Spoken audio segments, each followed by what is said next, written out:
kami guys sa Manila. Iniwan namin pansamantala ang bondok. Magmamanila muna kami. Hello mga mare! Another day, another vlog na naman tayo. Eto na naman si Inday. For today's video nga, ay pupunta kami ng Manila o wala sa gubat ng inyong kumare. Dahil sinisipag ako, pahapiyaw-hapiyaw ang camera natin dito. Hi guys, good morning. For today's video ay pupunta kami sa Manila. Sa mga aking darling.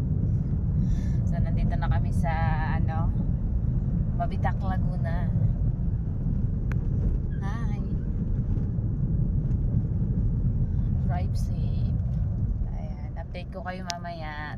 At kahit sobrang aga na nga namin umalis, tignan nyo naman mga mare, at sobrang traffic pa rin. Basta talaga non-working days, talagang napakaraming sasakyan. Magmumotor na nga lang sana kami mga mare, kaya lang biglang tinamad ang aking driver.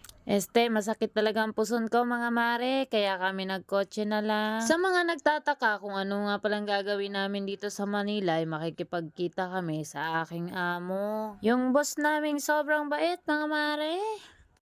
Nandito na kami guys sa Manila. Manila.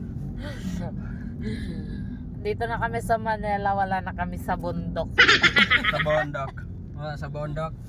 Sa Manila. Iniwan namin pansamantala ang bondok. Magmamanila muna kami. Matapos ang maraming kalokohan namin sa biyahe, tungat nandito na kami sa aming meeting place. Dito nga pala yun mga mare sa Boro. Ayan Hindi pa nga kami nagpa-park, kita ko na agad yung sasakyan ng aking amo. Tapos bigla na lang din kaming inabot ng hiya na parang ayaw na namin pumasok sa loob.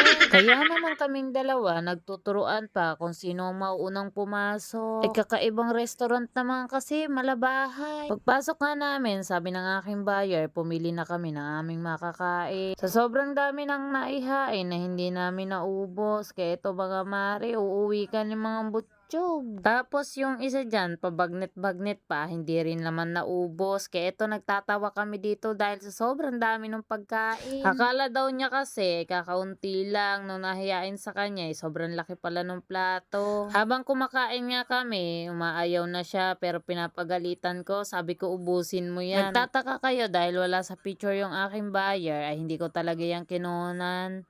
Nahihiya kasi ako mga mare. Bukod kasi sa amin meron pa siyang ka-meeting. Kaya pagpasok pa lang namin ay nauna na talaga yung aming hiya. Kaya naman nung matapos na kaming kumain, agad-agad na kami nagpaalam sa aking buyer. Sabi nga namin ay uuna na kami para din hindi kami abutin ng sobrang traffic, pero nagkamali kami dahil sobrang traffic pa rin dito sa daan. So yun lang mga mare, update for today. Thank you for watching.